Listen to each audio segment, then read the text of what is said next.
Happy New Year, everyone, and welcome to the Happiness Journey with Dr. Dan podcast, where every journey is worth living. My name is Dr. Dan. I'm your host for today's episode.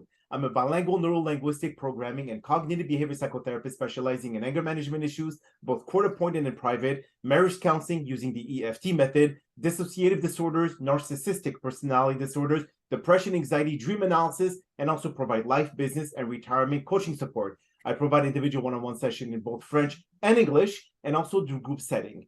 If you need any assistance, reach out to DMV Therapy and Coaching Services at 301-325-1550. And our website can be found at lifecoachdanamzalak.com. Today, I'm very excited to have for our fourth episode of season 14, a very special guest and happiness advocate, Chris Chavez. And just like every of my past episode, I will leave it up to the guests to properly introduce themselves, as no one can do a better job. Chris, the floor is yours. Yeah, my name's Christopher Chavez. I am a 26-year-old male. I am a powerlifter, speaker, and a podcaster as well. Great. So what made you become a happiness advocate? Just like anything, a tough journey kind of forced me to become a happy person. I was already a happy person before that, but I felt like when adversity hit me, that's when I had to either choose, sink or swim. Okay, and obviously you chose swim. Yeah. Good. So what traumatic experience occurred in your life, Chris, where you decided to be able to either jump on either two options that you just mentioned, either the sink or swim? Was there something that you lost a family member, something happened to you personally? What exactly was the issue? I had many of them, and all of them have their own key points to where I'm at today. But the biggest one for me right now is my most recent one, really, my relationship that I used to have. Okay. I was an engaged male. I don't know why I say male, but I was engaged. And, 3 weeks before we were supposed to be married, she called it off. Okay. And was there any specific cause for that to happen? Or she just one day woke up and said, this is not the right thing for me? I don't know what was going in her head at that moment, but she was talking to an ex. Oh, okay. So it was primarily with a love issue, right? Yeah. And we ended up getting an apartment. We just lasted 2 weeks in there. Oh, and you've been with her prior to the Yeah. But how long have you been in relationship with her? About, I'll say officially together about 2 years, but we're really good friends for a couple months. Okay, I see. Now, what brought you to, let's say, when it comes to dealing with the trauma of losing someone that you were very close to? How did you deal with the grief or loss or the betrayal, actually? Well, for me at that point in my life, it was more about how am I going to be able to, I guess, live a new life alone. Okay. I spent 2 years with somebody, especially 2 years that I've never really been with. My longest relationship before her was about 3 months. So this was very new to me. Okay. Let alone being close to getting married, getting an apartment together. I didn't really know how to deal with that at that moment in my life. But what I had to do as soon as we split was I had to find a solution to make me happy. And the best way I knew was I had to reach out to friends, reach out to people just enough for them to kind of distract my mind. Okay. And, finding myself with God more. Okay. And what did you feel at any time that probably, because it takes two to tango, as you and I know. Yeah. Okay? Did you feel any time that you contributed to the demise of this relationship, or you felt that it was all on her? Again, like you just said a while ago, it takes two.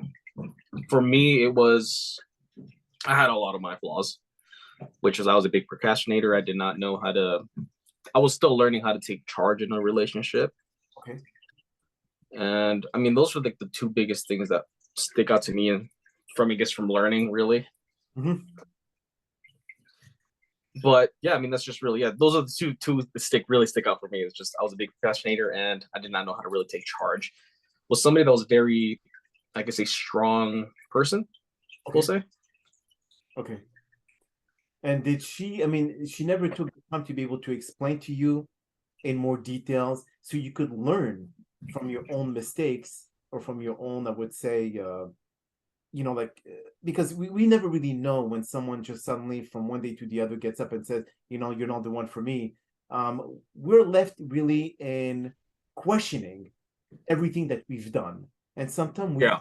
analyze the situation and we start blaming ourselves for the demise of whatever occurred. And we never really have answers. So did you try to seek those answers, or you just basically just let it go and it was not worth it for you?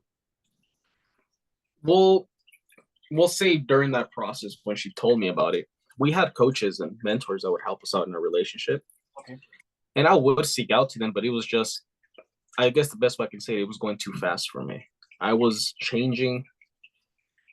For me, it felt like a whole 180. I wasn't that person. And I just felt like I was changing for somebody that I was changing into something that I wasn't. Okay. And that would ruin me because I would try to become what I am, what I'm not. Mhm. And by that, I'm like, how do you say it? Isolating myself from everybody else. Okay. I started becoming more angry at everything. And not that I ever took it out on her or anything. My anger was just more, I'd take it out on myself when I'm with myself in the car, or I'd just be very isolated and I would just want to be alone all the time. So what did she try to make you become? I mean, if you say that you were not, you were doing things that was basically out of your personality, did you try to cater to hers? Did you try to be able to kind of like abide by her wishes? Or what was exactly the cause of you distancing yourself from friends and family and whatever else? Exactly. With her, she wanted somebody that was more of a, I don't know how to say it. I felt like I was being compared all the time, Compared. Okay. whether it was from her dad Okay. or our coaches. I was always being compared to somebody. And, within a year in a relationship, I told her to stop doing that because I just don't like being compared to anybody. But you can tell, like, I don't know how, it's kind of hard to explain, but you can kind of tell she's being a little judgmental with certain actions that I would be doing because it's not the way that she wants me to do them. Oh, I see. I see. Okay. And Mm-hmm. did you know you didn't notice this strategy of hers in 2 years of being in a relationship, or it was so small increments that it was not consciously perceived as someone who tried to control you? I guess it was a mixture of both.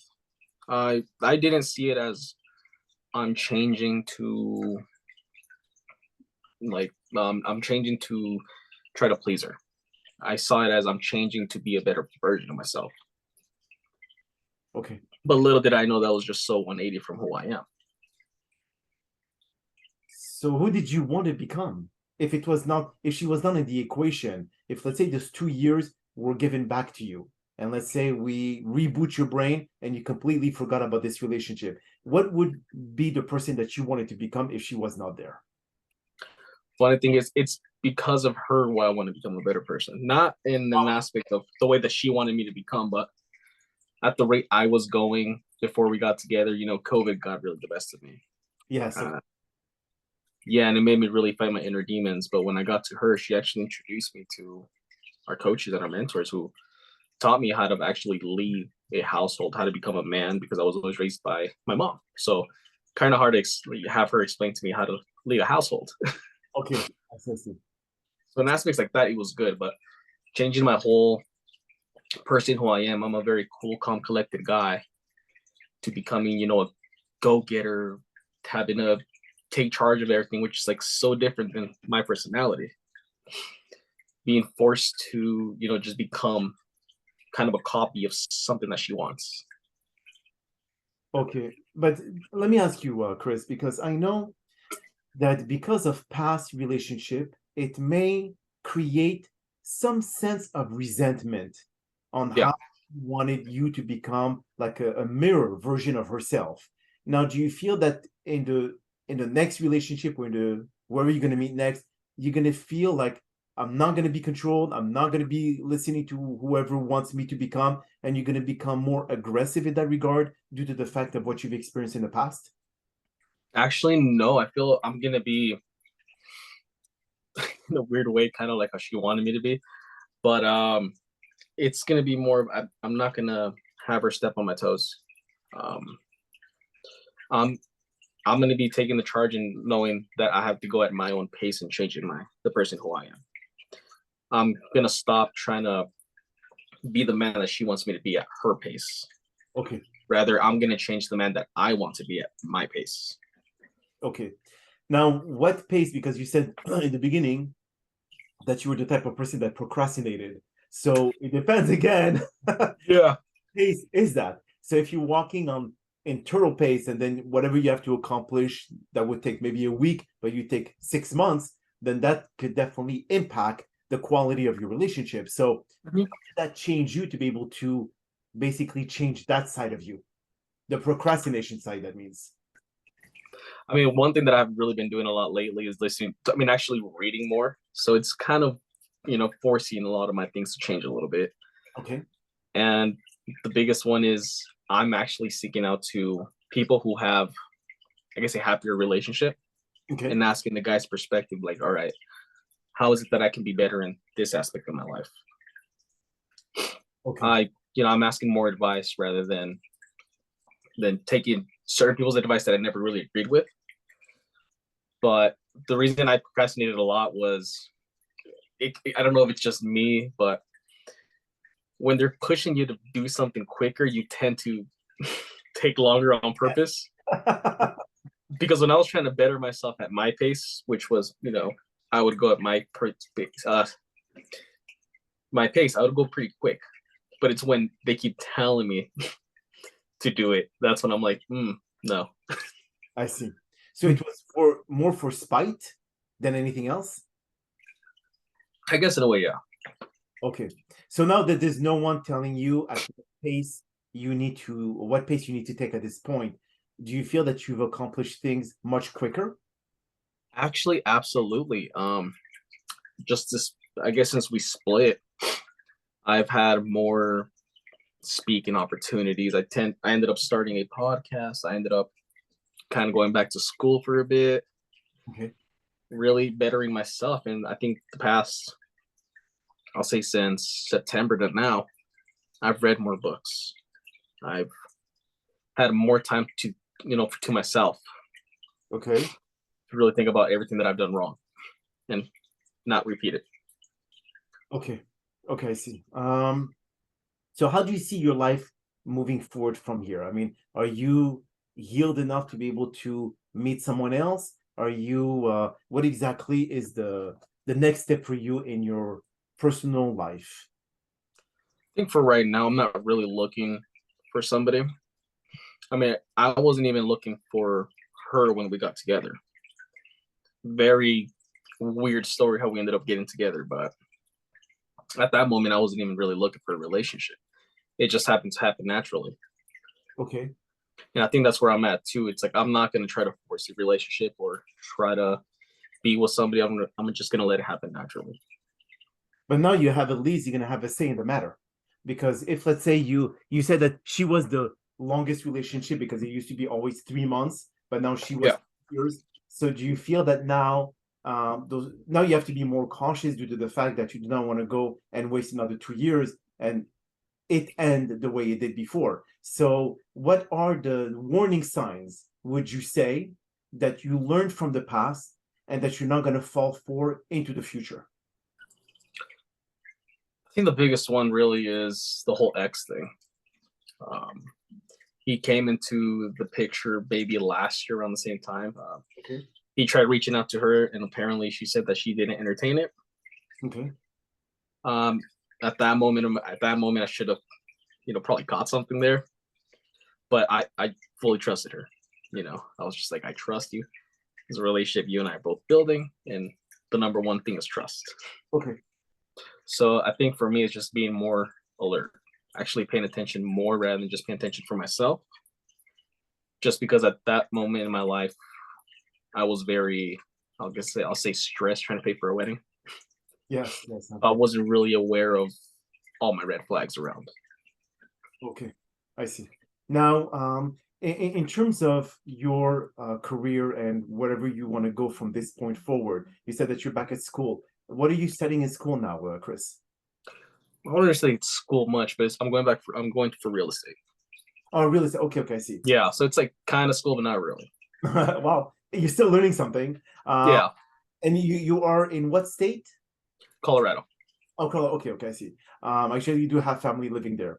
Now, when it comes to your podcast, what's the topic of your podcast? Does it talk about happiness? Does it talk about your own personal experience and those who have faced something similar? It's kind of a mixture of all that. It's about overcoming. Okay. Things when people are at their lowest or just anything like that.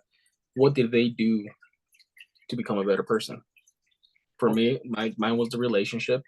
I had a friend that, unfortunately he lost his sister like Okay. a couple years ago. So it's like, how did he overcome such a tragic situation in their life?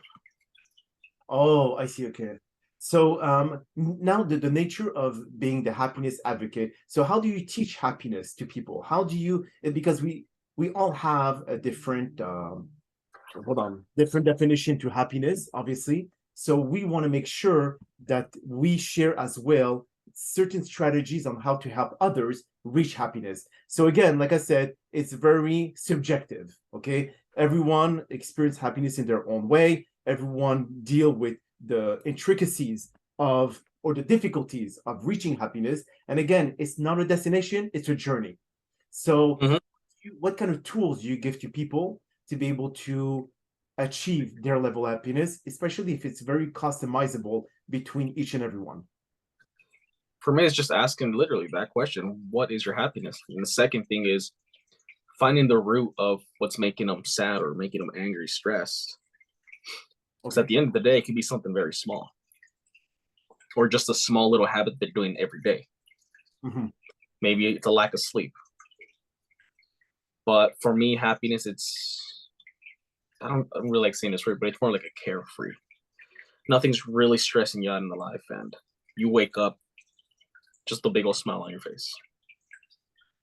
Okay, well, but if someone is facing uh, like medical issues or health, whatever it is, or losing someone special like you did, or job loss or whatever, it's hard to be able to be happy when you're dealing with all those challenges. So, is there a way that you could help them go around that? Is it just confronting their situation and not allowing it to destroy them even further, or to be able to find a positive out of all the negative that's happening in their lives?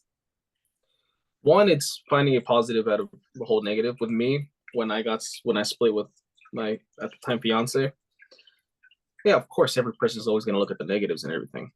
That's just human nature. But after maybe a month and a half, I started thinking about all the good that she did for me. Okay. If it wasn't for her, I wouldn't be closer to God. If it wasn't for her, I wouldn't be, the man that I am today, or just the growth that I had in myself. She did a lot, and I really thank her for every single thing that she's done for me. Okay. And I mean, it could be that not appreciate, but find the good things in bad situations. Let time pass, Mm-hmm. but understand when it's too much time that's passed. And the third one is surround yourself with good people. Okay. And you'd be surprised on who's actually, I guess, it's like a cliche thing, like don't judge a book by its cover. Mm-hmm. I reached out to two people who I did not really think were going to help me, but I just did it. And they were the biggest keystones why I was able to move on and be happy. Wow. Okay. So, what brought you to contact someone that deep inside you thought that they would not be of any help? What really prompted you, or what really triggered you to reach out to them? Because obviously, if you know that someone was never there for you in the past, you will never be inclined to wanting to reach them. So, was there something about them that you felt would be a contributing part to your growth? For me, for just that specific relationship part, I can't say for anything else, but for specifically for the relationship part, I reached out to two people who were mutual friends with both of us. And the reason I did that is I wanted them to tell me the truth, not what I wanted to hear. If I chose my friends, my family, they would tell me what I want to hear, and probably, kind of throw her more down, be like, she's this, she's that, she's this. Rather, I wanted to reach out to somebody who was friends with both of us, really good friends. and they wanted to see the best in both of us. Okay. And those people, are they still a part of your life at this moment, or is it, or because sometimes, with time, you kind of like are becoming so busy and doing other things. Are you still keeping in touch, or what's the deal? Well, one of them that helped me, we literally were just on a 2-hour Zoom call like last week, and the other one I was just talking to him this morning. Oh, okay. Okay, so Yeah. that's my answer. They're still a part of your life. Great. And now, so from what you've learned from them, was it something that you were able to take everything into perspective, due to the fact that obviously no one can feel what you felt with the loss of your another? So were they able to contribute to like opening up your eyes and realizing that, you know what, that makes sense, or that doesn't apply to me? In a way, they were just more, I was down to picking it back up. She did something that hurt me. They were kind of trying to give me a different perspective on that aspect. Okay. They knew her before I ended up knowing her, so they kind of know how she also operates. Yes. So it's kind of like giving me an insurance when I was feeling horrible. They didn't really tell me anything special. It's just more of the truth. Okay. And by that, I